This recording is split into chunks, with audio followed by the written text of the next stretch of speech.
What is up, guys? Back here with the extended bench. We've got a different type of episode here for you today. I'm actually going to be listening to NFL players Jason and Travis Kelce have a chat about rugby players, as they call them, and whether or not they could make it in the NFL.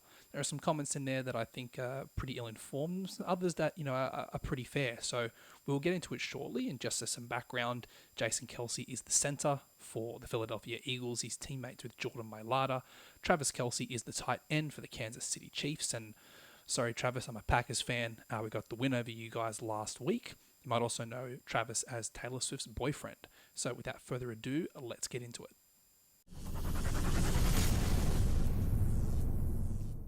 Do you think rugby players have a chance in the NFL? Absolutely not. Shit. I mean, maybe the best. If you get a big dancing bear that plays offensive line. I suppose that is true. We actually do have a former rugby player that is playing in the NFL, Jordan Mailata. But unless you're 6'9", 380 pounds, I would say that the chances are limited. It's just a different game. It's a much different game. Okay, so I'll pause it there. I mean, they're not wrong.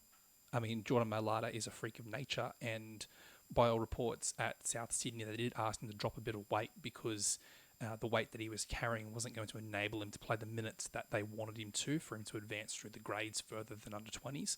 And simply at under 20s, it was just such a big body compared to guys that were still, teenagers trying to tackle a guy that is that size. And he's obviously made a very, very good fist of it over there in the NFL. You've also got, I believe it's Adam Gotsis over there as well. Again, another big body, a guy that you wouldn't really see playing rugby league, different type of body type as well.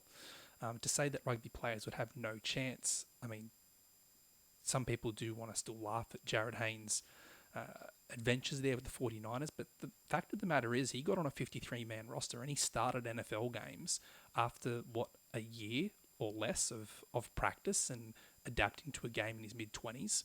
So who's to say that it couldn't exactly be done again? So I wouldn't rule it out completely. I mean, obviously they're not talking about kickers and punters here because there are quite a few Australians over there.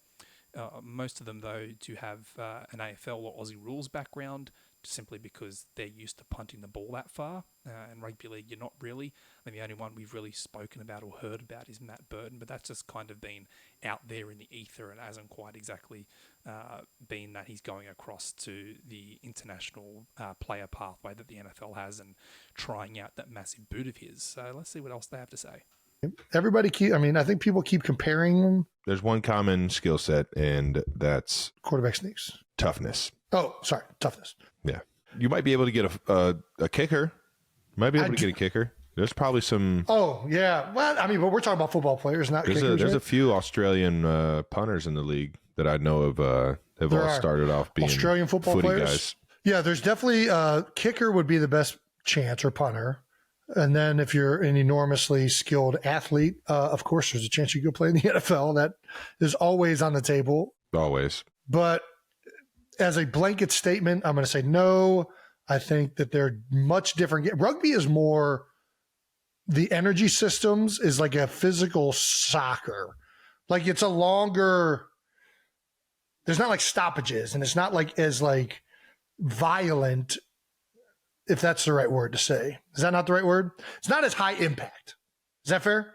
Yeah, I can't say that. Okay, so I think kind of what Jason's going for here is that rugby league isn't quite as explosive as the NFL, and he's right there. The game is a lot more free-flowing than NFL. There aren't as many stoppages, but it's plenty violent. If you've ever seen a prop come 10 or 15 meter wind up into the defensive line, that's plenty violent. In fact, you'd probably say that those collisions are sometimes more brutal than those in the NFL.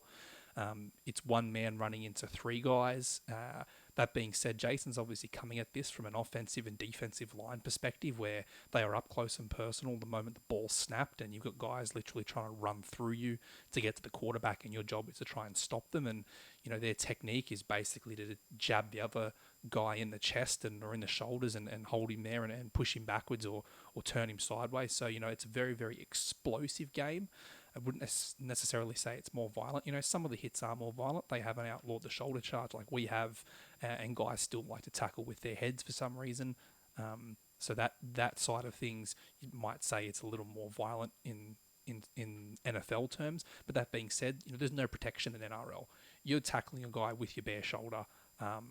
You're really bending your back and you're putting your head in harm's way. They're trying to wrap a guy up around the legs, and you might have some headgear which might protect you from some minor cuts or cauliflower ears, and then you've got a mouth guard, and some guys don't even play with that. So, it's kind of splitting hairs there, but I'd say Jason's more leaning towards the fact that it's a more explosive game, and he's definitely not wrong there. It's probably something that we've seen Jared Hayne and Valentine Holmes both struggle with at times. Because they did come from that more aerobic background. They're still very explosive players in the NRL, but when they moved to the NFL system, they weren't as quite a standout athletes as they were in the NRL. But again, that's different situations and a different style of game. I guess the reason that they are compared a lot is that they are very physical games. And then particularly when you compare rugby league to the NFL, there are some similarities, and probably more similarities in the way that they carry the ball as well once they're in open space, and the way that some defensive systems in the NFL have adopted rugby or rugby league tackling techniques. There was for a time there when Seattle had an incredibly good defense. One part of their armory of their defense was their ability to hit and stick and wrap the ball carrier up and prevent him from going forward, because in the NFL rule scheme, once your forward momentum has stopped, that's where they place the ball. So even if you get driven backwards, unless you run backwards deliberately, you're not actually losing ground. So it's very important there for NFL defenders to be able to stop a guy dead and make sure that he wasn't able to fall forward onto his front and make those extra yards, which sometimes can be the difference between a first down or a turnover on downs. That to be true. All right. I think it's still a very much as physical as football is. I just don't think there's as much skill in rugby, respectively. Well, I mean, I guess I play offensive line, which requires zero skill. But I could certainly see a tight end being the case. I think that's where it kind of like the physicality of the two sports is different. Okay, I don't agree with that at all, even though he says respectively. There are different skill sets in both sports, and they're obviously very different. But you could not tell me that an NFL player could walk onto an NRL team tomorrow. They just couldn't. They would not have the skill set to do it. I mean, have you seen NFL sides and attempt lateral plays? It's honestly hilarious a lot of the times. These guys get the ball, they don't know how to pass it. They end up, rifling the ball 30 meters across field. That gets you nowhere. If you watch rugby league, it's not the long cutout balls that get you places and open up gaps. It's the short little passes that open up gaps. And the fact that all rugby league players have to have such a well-rounded skill set. You can't just be a tackle machine. You can't just attack. You have to be able to play both sides of the ball across an 80-minute period. You look at props the size of Junior Barlow, who can get the ball, skip to an outside shoulder, pop an offload, pop a short ball at the line. You look at a guy like Isaiah Yeo, who effectively is another halfback for Penrith, and his ball skills. Hamole Olakawatu, who's just signed a multi-million-dollar deal with Manly to remain there. I mean, he's one of the most skillful back rowers in the game. So you can't tell me that NRL players or rugby players, as they call them, don't have skills, or it's not an incredibly skillful game. If you've watched any winger put the ball down in the corner, I'd argue that takes more skill than simply just breaking the plane in the NFL. You don't even have to maintain possession of the ball once you cross the goal line. You can cross the goal line and immediately drop the ball, and it's a touchdown. In the NRL, you have to make sure that not a single part of your body lands outside the field of play, all whilst maintaining control and all whilst getting smashed, as you try and put that ball down. And then there's plenty of different skill sets in that. The halfback has to be able to tackle. He has to have a wide range of passing. He has to be able to kick the ball. There's no real specialization the way there is in the NFL. And you could argue that there are some players in the NFL, or a lot of players in the NFL, that have a really high skill level at a very small set of skills, because that is their position group and that's where they have to be able to play. You're not going to see a wide receiver truck the ball out like a winger, because it's not the wide receiver's job. But in rugby league, you have to be able to catch that crossfield bomb, take that intercept, make that covering tackle, then work the ball off your own line if you're a winger. And similar for centers, who actually, many of them are built like slightly larger NFL running backs, in that they have to be able to make yardage out of the backfield in an NRL side to keep their side set movings. But they also have to have the ball skills to be able to catch and pass. And interestingly, there are some running backs in the NFL where they're not part of their passing game. They might be used as extra pass protection. They might be used on play action, but they're not used to catch passes because their hands just aren't good enough. And in rugby league, that's not good enough. You have to be able to catch and pass the ball. And then obviously you've got the defensive side of things where you have to be able to not only make your tackles, but you have to close your gaps. You have to be able to read the play as it unfolds. And I'd argue that's very, very similar to the way your middle linebackers, outside linebackers, and your free safeties operate. And I'll throw your Mike linebacker, it's usually a middle linebacker. They have to be able to read the play ahead of time. I'd say that defensively, the two sides have very similar skill sets. In that quite often, in the NFL, you might have a jump ball. In the NRL, you have a crossfield bomb that you have to defuse. So I think there are some skill sets that match, but I really dislike it when I hear other codes talk down the skill set of rugby league, particularly if you don't watch a lot of it. If you don't watch a lot of it, it is going to look fairly barbaric, let's be honest. It's a game where the purpose is to run headlong into your opponent 5 times in a row, kick deep, and then smash them. But if you watch a lot of rugby league, you pick up on those small, soft skill sets that the absolutely elite level players have. And they, as we've seen with Jared Hayne, as we've seen even to a smaller extent with Valentine Holmes, is that some of these skill sets are easily transferable across to the NFL. It's the learning of the terminology and the in-depth playbook that is the difficulty. So if you were to say there's a difference, well, the difference is there. The NRL playbook isn't as large because they don't need it to be as large. But in saying that, there's a lot more pressure on the halfback because they effectively have to be able to execute the game plan without their coach in their ear telling them what the play is next. You can run your trainer out there, and if you're Brisbane, then you've got Alfie Langer on there for 80 minutes a game telling you, helping you get around the park. But so much more of the playmaking is therefore on the halfback and on the hooker and on the fullback and on the 5'8". Those 4 guys are really responsible for teams carrying out the game plan that the coach forms. So again, even though you've got, yes, a very large playbook in the NFL that it takes a lot of skill, a lot of understanding, a lot of time to get across, in the NRL, the playbook might be smaller, but there's a lot less coaching going on and involved. And because it's so continuous, but the players have to be able to adapt on the run and really understand what the coach wants, what the game situation is, and execute it. And then if they don't, themselves and the coach have to go front the media over something that they've had, half a second to think about or execute properly. Rugby is, you're not wearing pads. So each hit is going to hurt a little bit more. You see those guys bang, like you see them bleeding all the time. Yeah, that's why we have the blood bin. All the time. Like they're bleeding, they're bandaged up. It looks gnarly. Their fingers are torn up. Ears are cut up. I want to go watch a game right now. I know. Right? I fucking love watching rugby. Someone should tell them they're going to be in Vegas pretty soon. In March, go get Travis and Jason some tickets, and they can go watch 2 games of rugby league. And I've got a feeling they're talking a lot about rugby union here, just simply because that it tends to be the code they talk about in the US. It's what they see. And I think around the time that they did this video, the Rugby World Cup was on, so there were probably some games for them to see as a highlight on Sports Center or something. But yeah, I mean, Peter V'landys, pick up the phone, give the Chiefs and the Eagles a call, and give Jordan Mailata a call, and tell them to bring the boys over and show them some rugby league over there in Las Vegas. But the NFL, because of the pads, the collisions are just much more forceful. Yeah. But you don't see as much of the typically gruesome features that you'll see in rugby.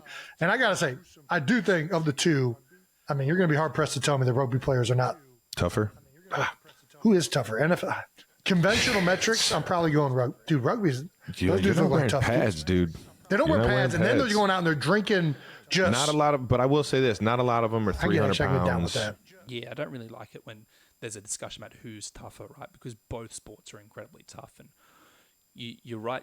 Jason's right. The rugby league players don't wear pads; they wear every hit on their body. And then Travis is right that there aren't really many that are 300 pounds, and there's trade-offs on both. In that, in the NFL, you don't really have a lot of space to wind up. That 300-pound guy is not winding up off a kickoff and able to run 30 meters and slam into the defensive line. So you'd say his top velocity is nowhere near that of, say, a Nelson Asafa Solomona coming off the back fence. So there's probably a bit of trade off there, but they're both incredibly tough sports to play, and the average human would not survive a game at the top level, in either code. Not a lot of them are, you know what I mean? It's just a different level. Would you rather get punched in the face 10 times, or would you rather, like, a Nissan sedan run you over once? That's kind of the different levels of the physicality. You're gonna have to explain that one, Big Cat. I remember about 10 years ago, there was a study done about Fui Fui Moi Moi at his peak, and they said it was basically the equivalent of getting hit by a 3-ton vehicle moving at about 30 kilometers an hour. And that was about, not just a one-off hit, but him over the course of an entire game. Whereas his acceleration into the defensive line at full pace was the equivalent of catching a 20-kilo bag of cement and drop from a height of 20 meters. So just think about how heavy a bag of cement is, and then think about trying to catch that thing. That's the type of collision you're talking about in the NRL. We all know Fui Fui was an incredibly explosive player. Not the biggest guy on the field, but you definitely, when he hit them, they stay hit. Which one's which? Rugby is like you're getting punched in the face 10 times. You don't have pads on. Somebody's going to punch you physically. It's going to hurt. It's going to be brutal. You got to be a tough guy to take a hit, right? Yeah. Uh-huh. The Nissan sedan, you're going to wear pads, but it's going to run you over. And then that's like a football collision. Yeah, I like that analogy. Yeah. I will say this. People ask me all the time, it's like, all the hits hurt? And it's just like, well, just, those, the birds, the scooters that you get downtown. Yeah. Those things probably, they go anywhere from like 15 to 20 miles per hour. You can get some of them up probably even faster than that. But imagine just like taking that into the park and just going across the park and then just like getting it up to like 17 miles per hour and then just having somebody clothesline you. Like that's football essentially. When they've done the impact studies, they compare it to car collisions, car impacts. Yeah, that's what I said about Fui Fui. The speed that these guys run into the line in the NRL is insane, and I'd assume it'd be very, very similar at that offensive line. Those guys are incredibly powerful athletes. Distance between each other is obviously very close, but they're incredibly powerful out of that 3-point stance that they use to slam bodies together. It's no surprise that it's it takes a toll on the body, and those offensive and defensive line guys are always probably the ones that are most banged up during a match, unless you're Kirk Cousins, which in that case you're probably getting sacked 6 times a game. Again, it's incredibly, both of them incredibly physical sports, all with their different attributes. I mean, there've been plenty of big hits in the NFL and plenty of big hits in the NRL. And George Tafua says hello. Yeah. So maybe a Nissan's not fair, but either way. Not questioning the toughness and how physically demanding rugby is. That'd be another good. Could football players play rugby? There's probably a lot of guys in the NFL that will not sign up for that gig. No, definitely not. It's an interesting thought, if the two sports were probably more economically aligned in that, Joe Burrow's on how many tens of millions a season compared with Nathan Cleary, who I think is on 1.4 million now, despite winning 3 consecutive premierships because of our smaller salary cap. It'd be interesting to see how an NFL player would go learning the sport, adapting physically to the sport, the physical demands of it. Of course, we had Manfred Moore over here in the 1970s with Newtown. We haven't had someone with that real American footballing experience play in the NRL before since Manfred Moore. So it's a very interesting question. I'm sure if Travis wants to come over here and try out, there'd definitely be a club willing to give him a shot. Maybe the Roosters, who have just recruited a rugby union player, as Joseph Suaalii has left. But it's an interesting thought. I've thought about this, kind of irregularly, but a fair bit. And there's probably a few different skill positions in the NFL that I think would be suited to making the transition. There is the tight end. They're quite tall, rangy guys with really good ball skills. And they're physical as well.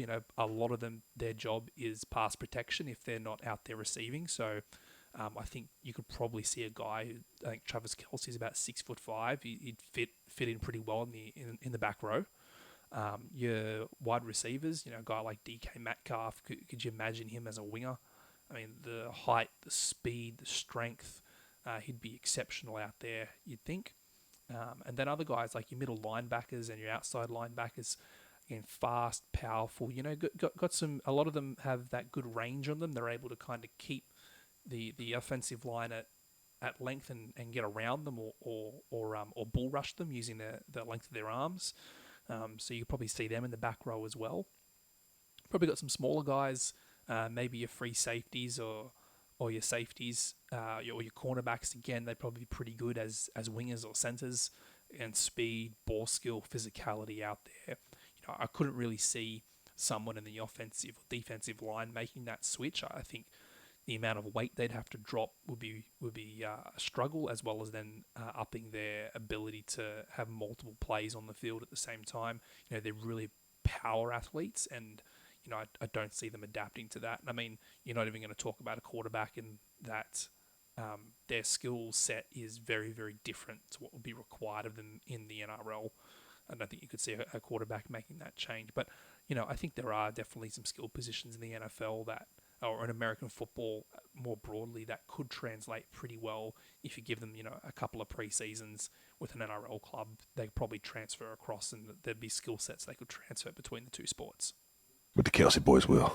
I'd for sure do it. I think that might looks be like a fucking blast. Yeah. I'd flank like a motherfucker. We'd have to get some tips from Ed Kelce. I'd be the one like drop kicking it and running to go get it. Yeah, that's a good move. Solid move.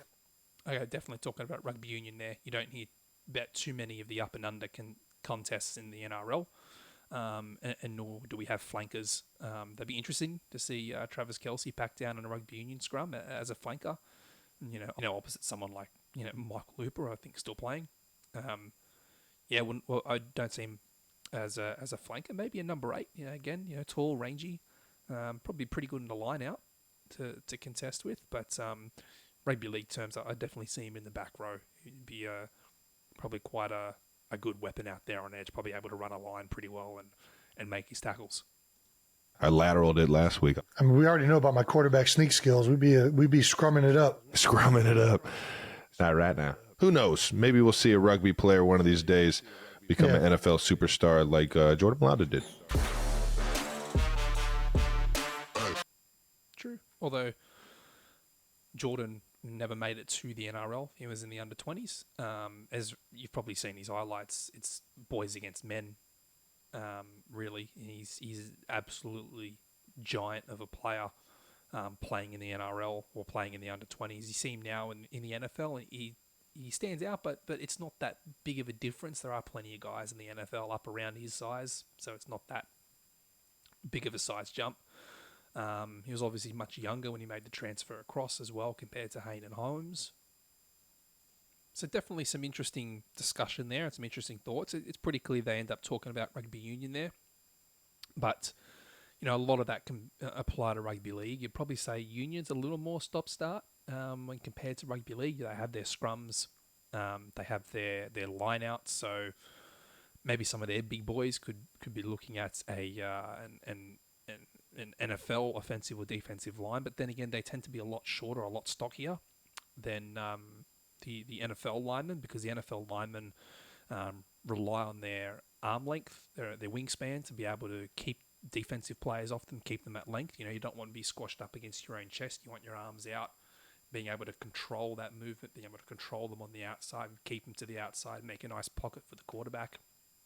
Definitely an interesting discussion there. But again, hook these boys up with some tickets to go see the round 1 of the NRL next year over in Las Vegas. Well, if you like that video, don't forget to subscribe and like. Plenty more where that came from. If you like these types of videos, let me know. I'll see what else I can dig up with some people talking about rugby league, or maybe some commentary on the different types of sports you think NRL players could play.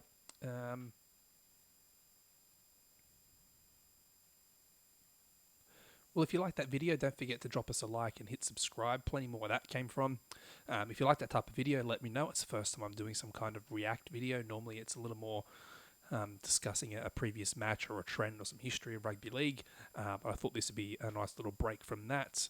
We are, of course, in December. Next week, stay tuned. I will be having a special Christmas episode looking at when rugby league was played on Christmas. Spoiler alert, it was not in Australia during the heat that we are currently experiencing. But in the Northern Hemisphere, Christmas Day rugby league was once a thing. So until next time, see you then. So until next time, bye for now.